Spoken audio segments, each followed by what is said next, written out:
ಹೇಳಿ ಶಾಂತನ ಸರ್, ಮನೆಯಿಂದ ಹೊರಗಡೆ ಕಾಯ್ತಾ ಇದ್ದೀನಿ. ಅವ್ರು ಆಚೆ ಬಂದ ತಕ್ಷಣ ಕಿಡ್ನಾಪ್ ಮಾಡೇ ಮಾಡ್ತೀನಿ ಸರ್. ನೀವೇನು ತಲೆ ಕೆಡಿಸ್ಕೋಬೇಡಿ, ಅವ್ರನ್ನ ಕಿಡ್ನಾಪ್ ಮಾಡಿ ನೀವು ಫೋನ್ ಮಾಡ್ತೀನಿ.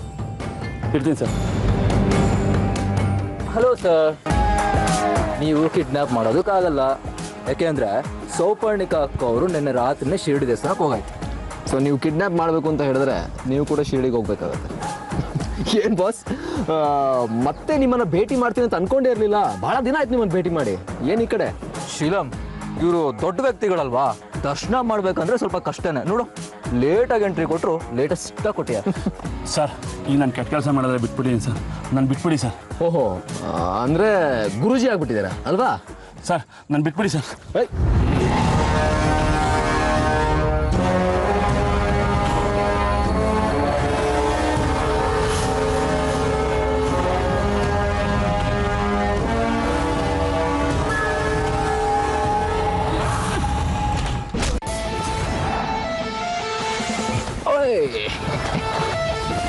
ಇದು ನಮ್ಮ ಏರಿಯಾ ಗೌಡಿ. ಗೌಡಿ, ನೀನು ತಪ್ಪಿಸ್ಕೊಳ್ಳೋದಕ್ಕೆ ಆಗಲ್ಲ. ನೀನು ಎಲ್ಲಿ ಹೋದ್ರೆ ಎಲ್ಲಿ ಬರ್ತೀಯ ಅನ್ನೋದು ನಮಗೆ ಗೊತ್ತಾಗುತ್ತೆ. ನೀನು ತಪ್ಪಿಸ್ಕೊಳಕ್ಕೆ ಹೋದ್ರೆ ಸತ್ತು ಹೋಗ್ತೀಯ ಮರಿ. ಸರ್, ನಾನೇನು ತಪ್ಪು ಮಾಡಿಲ್ಲ ಸರ್. ತಪ್ಪು ಮಾಡಿಲ್ಲ ಅಂದ್ರೆ ಯಾಕೆ ಕೊಡ್ತೀಯ? ಹಾಂ, ಇದು ನೀನು ನನ್ನನ್ನು ಸಾಯಿಸೋದಕ್ಕೆ ಬಂದಿರೋದಕ್ಕೆ. ಇದು ನೀನು ರಾಧಿಕಾ ಮಗುನ ಕಿಡ್ನಾಪ್ ಮಾಡಿದ್ವಿ. ಇದು ನೀನು ಮುಂಚೆ ರಾಧಿಕಾಗೆ ತೊಂದರೆ ಕೊಟ್ಟಿರೋದಕ್ಕೆ. ಇದು ಅದಕ್ಕೆ.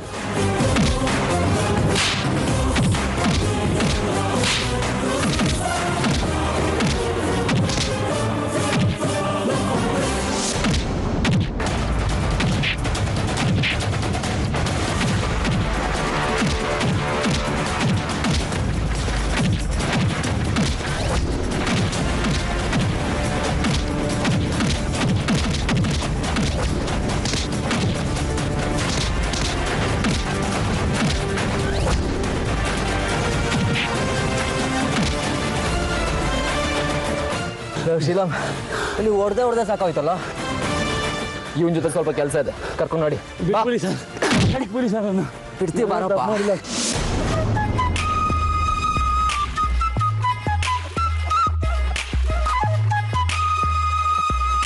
ಪಾಪ ಸೌಪರ್ಣಿಕಾ ದೇವಿಯವರೇ, ಇನ್ನೊಂದು ಸ್ವಲ್ಪ ಹೊತ್ತಲ್ಲಿ ನೀವು ಬಂಧನದ ಹಕ್ಕಿಯಾಗಲಿದ್ದೀರಾ. ಅಷ್ಟೇ ಅಲ್ಲ, ದೇಸಾಯಿ ಕುಟುಂಬದ ಎಲ್ಲರನ್ನೂ ಬಿಟ್ಟು ಹೋಗಲಿದ್ದೀರಾ.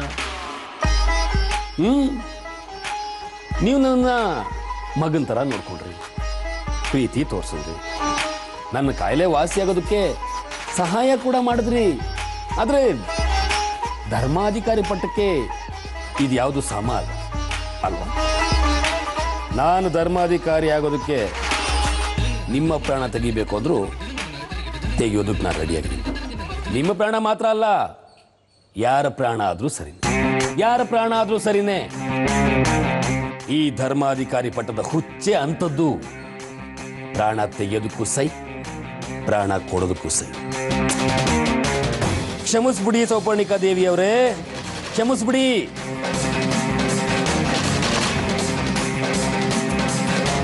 ಈ ವಿಷಯನ ನಾನು ಒಬ್ಬನೇ ಎಂಜಾಯ್ ಮಾಡಿದ್ರೆ ಹೇಗೆ?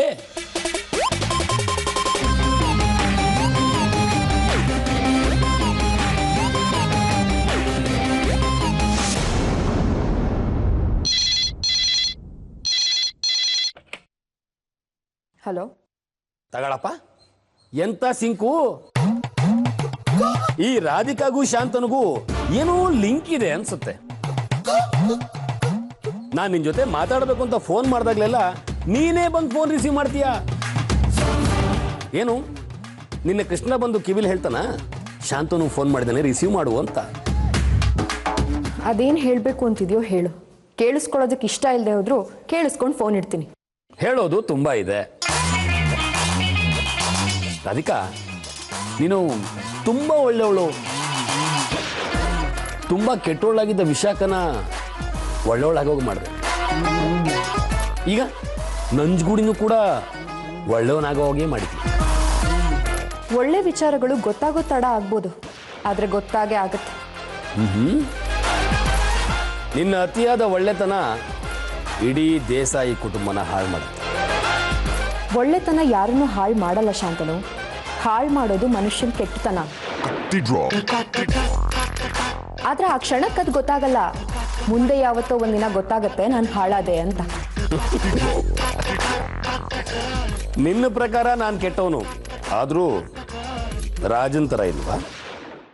ರಾಜನ್ ಥರ ಕಾಣಿಸ್ತಿಲ್ಲ. ಬೆನ್ ಹಿಂದೆ ನಿಂತು ಚೂರಿ ಹಾಕೋ ಹೇಡಿ ಥರ ಕಾಣ್ತಿದ್ಯಾ ನನಗೆ.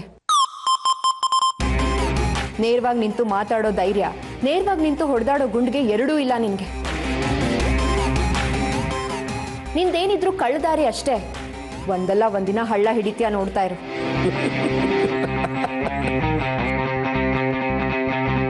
ನೋಡೋಣ.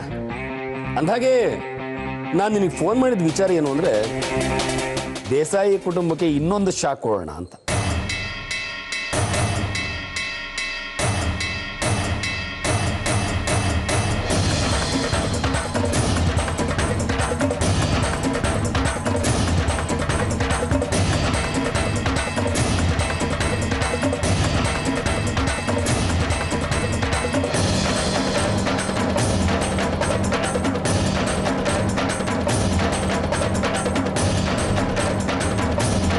ಯಾಕೆ ರಾಧಿಕಾ ಸೈಲೆಂಟ್ ಆಗೋದೆ? ಭಯ ಕಾಣಿಸ್ಕೋತಾ? ದೇಸಾಯಿ ಮನೆಯವ್ರಿಗೆ ಇಲ್ಲಿವರೆಗೂ ಕೊಟ್ಟಿರೋ ಶಾಕ್ಕಿಂತ ಇನ್ನು ಮುಂದೆ ಕೊಡೋ ಶಾಕು ತುಂಬ ಭಯಾನಕವಾಗಿರುತ್ತೆ.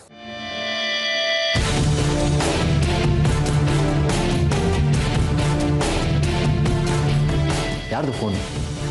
ಶಾಂತನು ಏನೇನೋ ಮಾತಾಡ್ತಿದ್ದಾನೆ. ಏನು ಮಾಡೋದು ರಾಧಿಕಾ? ನಾನು ಧರ್ಮಾಧಿಕಾರಿ ಆಗೋದಕ್ಕೆ ಕೆಲವೊಂದು ಗೇಮ್ಗಳನ್ನ ಆಡಲೇಬೇಕಾಗಿತ್ತು. ಒಂದು ಸೋತ್ರೇನು, ಎರಡು ಸೋತ್ರೇನು, ಮೂರನೇ ಗೇಮ್ನ ಶುರು ಮಾಡ್ತೀನಿ.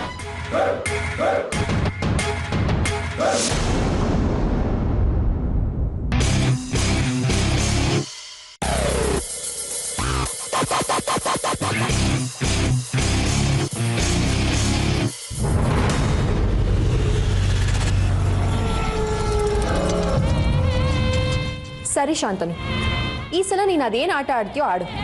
ಆದರೆ ನೀನು ಖಂಡಿತ ಗೆಲ್ಲೋದಿಲ್ಲ. ಏನು ಚಾಲೆಂಜಾ? ಹೌದು, ಹಾಗೆ ಅನ್ಕೋ.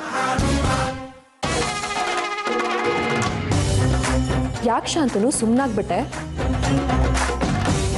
ಎದುರಿಗಿರೋರು ಸ್ವಲ್ಪ ಜೋರಾಗಿ ಮಾತಾಡಿದ ತಕ್ಷಣ ನಿನಗೆ ಭಯ ಆಗ್ಬಿಡುತ್ತಲ್ಲ? ಯಾರಿಗೆ ಭಯ ಶುರುವಾಗುತ್ತೆ ಅಂತ ಇನ್ನೊಂದು ಸ್ವಲ್ಪ ಹೊತ್ತಲ್ಲೇ ಗೊತ್ತಾಗುತ್ತೆ. ಸರಿ ಶಾಂತನು, ನಾನು ನಿನ್ನ ಫೋನ್ಗೋಸ್ಕರನೇ ಕಾಯ್ತಾ ಇರ್ತೀನಿ. ಈಗ ಫೋನ್ ಇಡ್ಲಾ?